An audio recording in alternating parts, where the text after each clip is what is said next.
Welcome to an exciting entertainment. आज की कहानी द लेज नामक बेहद रोचक थ्रिलर सर्वाइवल मोटिवेशनल फिल्म की है, जिसमें हम देखेंगे कि कैसे एक बेहद साहसी लड़की तमाम चुनौतियों और बाधाओं का सामना करते हुए अपने लक्ष्य को हासिल करती है और हमें भी कहीं न कहीं प्रेरित और मोटिवेट कर जाती है।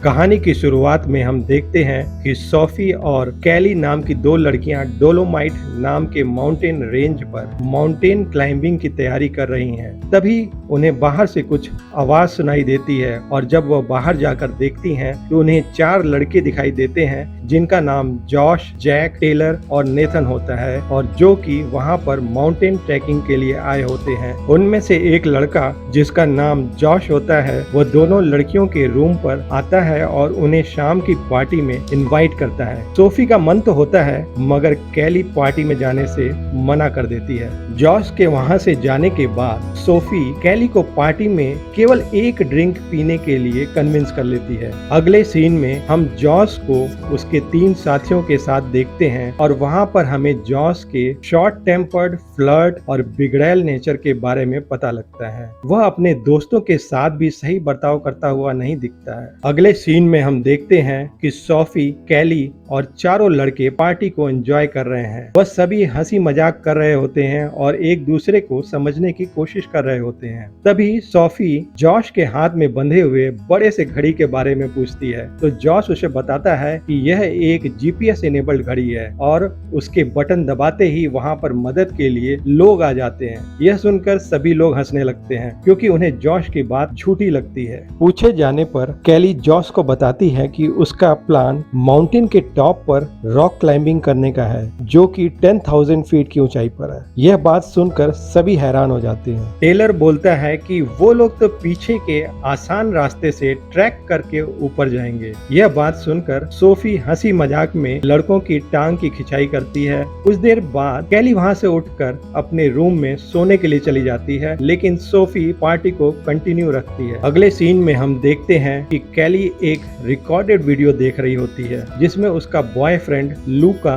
उसे प्रपोज करने के लिए अंगूठी पहनाने वाला होता है, मगर रॉक क्लाइंबिंग करते हुए गलती से उसका पैर फिसल जाता है और नीचे गिरकर उसकी दर्दनाक मौत हो जाती है। कैली अक्सर इस वीडियो को देखती है और उसको देखकर भावुक हो जाती है। दरअसल लूका ने ही कैली को रॉक क्लाइंबिंग की ट्रेनिंग दी थी। अगले सीन में हम देखते हैं कि जॉश सोफी को अपने साथ ट्रैकिंग पर चलने के लिए इनवाइट करता है, मगर सोफी इस बात का मजाक उड़ाती है और कहती है कि वह लोग तो बेहद आसान रास्ते से जा रहे हैं और ऐसा तो कोई छोटा बच्चा भी आराम से कर लेगा। वह तो यहाँ पर रॉक क्लाइंबिंग के लिए आई है। यह बात सुनकर जॉश चिढ़ जाता है और वह सोफी को अपने कमरे में आने को बोलता है। तो सोफी उसे बोलती है कि जब तुम रॉक क्लाइंबिंग नहीं कर सकते हो तो तुम कमरे में भी कुछ नहीं कर सकते हो। यह बात सुनकर जॉश एकदम तिलमिला उठता है। इस बीच सोफी टॉयलेट करने के लिए वहाँ से उड़ जाती है। उसके जाने के बाद सभी दोस्त जॉश को सोफी के साथ फ्लर्ट न करने की एडवाइस देते हैं क्योंकि जॉश की जल्दी ही एंगेजमेंट होने वाली होती है। लेकिन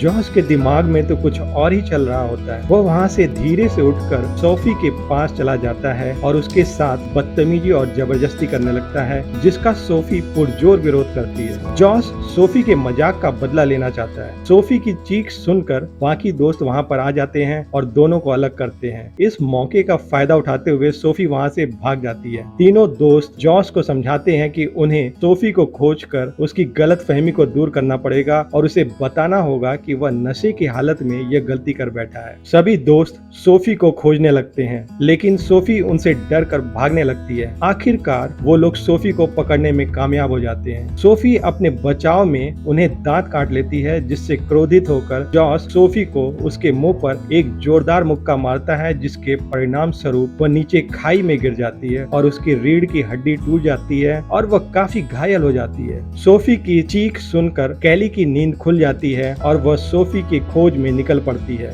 उधर हम देखते हैं कि तीनों दोस्त इमरजेंसी नंबर डायल करके मदद बुलाने की कोशिश करते हैं, मगर जॉश उन्हें ऐसा करने से मना कर देता है और उन्हें बोलता है कि अगर किसी को भी इस बात की भनक लगी तो उन्हें पक्का 20 साल की जेल की सजा हो जाएगी, क्योंकि जॉश के चेहरे पर सोफी के नाखूनों के द्वारा खरोचे हुए निशान मौजूद हैं और सोफी के शरीर पर भी चोटों के कई निशान हैं। यहाँ हमें यह पता चलता है कि यह दोस्त ऐसे ही किसी वारदात को पहले भी अंजाम दे चुके हैं। सोफी अभी जिंदा होती है और दर्द से करा रही होती है। वह उनसे हेल्प करने की रिक्वेस्ट करती है, मगर जॉस अब उसे जिंदा नहीं छोड़ना चाहता। वह एक पत्थर उठाकर सोफी के चेहरे पर जोरदार वार करता है ताकि उसे कोई पहचान ना सके और उसके हाथों के नाखूनों को भी एक लकड़ी के मदद से खरोंच कर निशान को मिटाने की कोशिश करता है। फिर वह सोफी के खून को अपने सभी दोस्तों के हाथों में मल देता है और उन्हें कहता है कि अब वो सारे भी इस अपराध के बराबर के भागीदार हैं। अब सारे दोस्त यह डिसाइड करते हैं कि सोफी को खाई में फेंक दिया जाए। इस बीच कैली वहां पहुंच जाती है और सारे नजारों को अपने कैमरे में कैद कर लेती है। यह देखकर चारों दोस्त अब उसके भी जान के दुश्मन हो जाते हैं। कैली वहां से किसी तरीके से भागकर अपने रूम में जाती है और रॉक क्लाइंबिंग के गियर्स को लेकर सीधा माउंटेन पर चढ़ने लगती है। कैली को चढ़ता देख टेलर भी उसे पकड़ने के लिए चढ़ने लगता है। जैसे ही टेलर कैली के पैर पकड़ता है, कैली उसे एक जोरदार लात मारती है जिसकी वजह से टेलर नीचे गिर जाता है और उसके टांगों की हड्डियां टूट जाती हैं। तीनों साथी टेलर को कमरे में ले जाते हैं और उसके टूटे पैर पर जोर से रस्सी बांधकर उसे ढेर सारा पेन किलर खिला देते हैं। फिर तीनों दोस्त कैली को पकड़ने के लिए वहां से निकल जाते हैं। टेलर से हाथापाई के दौरान कैली के कुछ रॉक क्लाइंबिंग गियर्स, रस्सियां और उसका मोबाइल नीचे गिर जाता है, मगर वह हिम्मत करके फिर भी ऊपर चढ़ती जाती है। तीनों दोस्त अब उस पहाड़ी के नीचे वापस आ जाते हैं जहां उन्हें कैली का मोबाइल मिलता है। जॉश कैली के मोबाइल को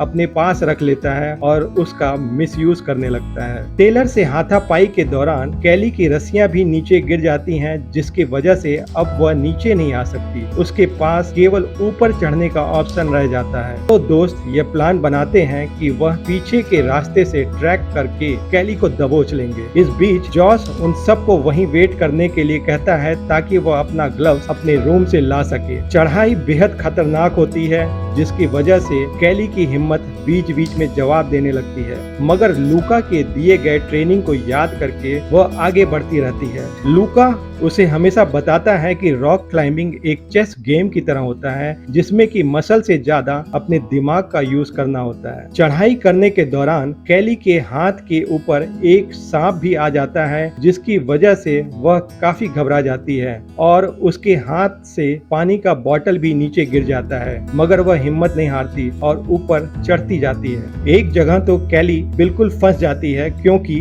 ऊपर जाने का कोई रास्ता उसे नहीं दिख रहा था। तभी थोड़ी दूर पर उसे एक रस्सी बंधी हुई दिखाई देती है जो कि उसकी पहुंच से काफी दूर होती है। ऐसे में कैली अपने सूझबूझ का परिचय देती है। वह अपने बैग को काट कर उसमें से तार निकाल कर हुक बनाती है और रस्सी को पकड़कर आगे चढ़ने लगती है। उधर तीनों दोस्त ट्रैकिंग के रास्ते से बड़े आसानी से ऊपर की ओर पहुंच जाते हैं और कैली के ठीक ऊपर वाले चट्टान के प्लेटफॉर्म पर पहुंच जाते हैं। अब जॉस एक रस्सी नीचे फेंकता है और कैली को धमकाते हुए उसमें कैमरे को बांधने के लिए बोलता है, मगर कैली ऐसा करने से साफ मना कर देती है, जिससे कि जॉस का क्रोध और बढ़ जाता है। तीनों दोस्त यह जानते हैं कि कैली अब फंस चुकी है, क्योंकि अब ना तो वह ऊपर जा सकती है और ना ही नीचे। इसलिए वो डिसाइड करते हैं कि वो कैली का वहीं पर वेट करेंगे। उधर लगातार नोकीले चट्टानों की चढ़ाई करते हुए कैली के हाथों में कई घाव आ जाते हैं, मगर उसके हौसले फिर भी कमजोर नहीं पड़ते। कैली को वहीं पर किसी के द्वारा छोड़ा गया टेंट का शेल्टर दिखाई देता है। वह उसका उपयोग करके उसमें आराम करने लगती है। जब कैली अपने टेंट में आराम कर रही होती है तो जॉश कैली को परेशान करने के लिए ऊपर से टेंट पर टॉयलेट करता है, मगर इस बात से कैली जरा भी विचलित नहीं होती है। जॉश के सब्र का बांध टूट जाता है और वह कैली को नुकसान पहुंचाने के लिए एक भारी बैग को रस्सी से बांधकर उसके टेंट पर मारने लगता है, जिससे कि उसका टेंट क्षतिग्रस्त हो जाता है। कैली अपने को बचाने के लिए उसी रस्सी में लटक जाती है। यह देखकर जॉश उस रस्सी को भी चाकू से काट देता है, मगर कैली ऐन वक्त पर एक चट्टान को पकड़कर लटक जाती है और खुद को बचा लेती है। यह देखकर जॉश का दिमाग सातवें आसमान पर पहुंच जाता है। कैली जब जब हिम्मत हारने लगती है तो उसे लूका के ट्रेनिंग में बताए हुए बातों से हिम्मत मिलती है। वह एक बार फिर से टेंट में घुसकर आराम करने लगती है। अब जैक रस्सी से लटक कर कैली के पास जाता है और कैली को धमकाता है कि अगर वह उसे कैमरा नहीं देगी तो वह उसे मार देगा। कैली अपने पास रखे चाकू से जैक पर वार कर देती है, जिससे कि जैक बुरी तरीके से घायल हो जाता है। यह देखकर जॉस जैक को ऊपर खींच लेता है। जैक से हाथापाई के दौरान कैली का टेंट भी क्षतिग्रस्त हो जाता है, जिसकी वजह से वह अब छोटे से पत्थर पर बैठने को मजबूर हो जाती है। अगले सीन में हम देखते हैं कि जब जॉस सो रहा होता है तो जैक उसके साथी नेथन को बताता है कि उसे पूरा शक है कि जॉस ग्लव्स लेने के बहाने दरअसल टेलर की हत्या करने गया था। काफी देर वेट करने के बाद जब जॉस देखता है कि उसकी बात नहीं बन रही है तो वह कैली को मुंह मांगे पैसों से खरीदना चाहता है, मगर कैली को पैसों की भी लालच नहीं थी। इस बीच मौका देखकर जॉश जैक का भी कत्ल कर देता है और उसे खाई में फेंक देता है, लेकिन यह बात उसके साथी नेथन को नहीं पता चल पाती है क्योंकि वह सो रहा होता है। जब नेथन उठा है तो जॉस उसे झूठ बताता है कि जैक नीचे मदद लेने के लिए गया हुआ है। अब नेथन रस्सी से लटक कर कैली को मारने के लिए नीचे जाता है और कैली से उसका कैमरा मांगता है। कैली उसे बताती है कि कैसे जॉस ने जैक का कत्ल करके खाई में फेंक दिया है और अब अगली बारी उसकी है। नेथन के कहने पर कैली कैमरा तो दे देती है, मगर उससे पहले वो कैमरे का मेमोरी कार्ड धीरे से निकाल लेती है। कैमरे में मेमोरी कार्ड न पाकर जॉस का गुस्सा और बढ़ जाता है। क्योंकि अब नेथन को जैक के मौत की सच्चाई का पता लग गया होता है, इसलिए नेथन और जॉश में लड़ाई होने लगती है। जॉस उस पर ज्वलनशील पदार्थ छिड़क कर आग लगा देता है और रस्सी से लटका कर नीचे खाई में फेंक देता है, जिसको देखकर कैली भी एक बार को विचलित हो जाती है। कैली को अब पक्का यकीन हो जाता है कि जल्द ही जॉस नीचे आकर उसे कत्ल करने की कोशिश करेगा, इसलिए वो वहां से कहीं और जाने की कोशिश करती है। तभी उसे एक बार फिर से सांप दिखाई देता है जो कि एक बिल में घुस जाता है और फिर वही होता है जिसका डर होता है। जॉस रस्सी से लटक कर कैली के पास आ जाता है और चाकू लेकर कैली से मेमोरी कार्ड मांगता है, मगर कैली साफ मना कर देती है, जिससे कि दोनों के बीच काफी हाथापाई होती है और इस हाथापाई में कैली का एंगेजमेंट रिंग जॉस के हाथ लग जाता है और वह कैली से सौदा करने लगता है। वह कहता है कि अगर वह मेमोरी कार्ड उसे दे देगी तो वह उसका एंगेजमेंट रिंग उसे दे देगा। कैली जॉस को बताती है कि उसने मेमोरी कार्ड को पास के एक बिल में छुपा दिया है और जैसे ही जॉस उस बिल में हाथ डालता है उसमें छिपा सांप उसे डस लेता है, जिससे कि जॉस और ज्यादा आग बबूला हो जाता है और दोनों में एक बार फिर भयंकर लड़ाई होती है। मगर कैली हिम्मत नहीं हारती और उसका डट कर मुकाबला करती है और इस बीच मौका कर वह चाकू से जॉस का रस्सी काट देती है, जिससे कि जॉस खाई में गिरने ही वाला होता है, मगर वह किसी तरीके से एक पत्थर को पकड़कर लटक जाता है और अब वह कैली से अपनी जान की भीख मांगने लगता है। अब बाजी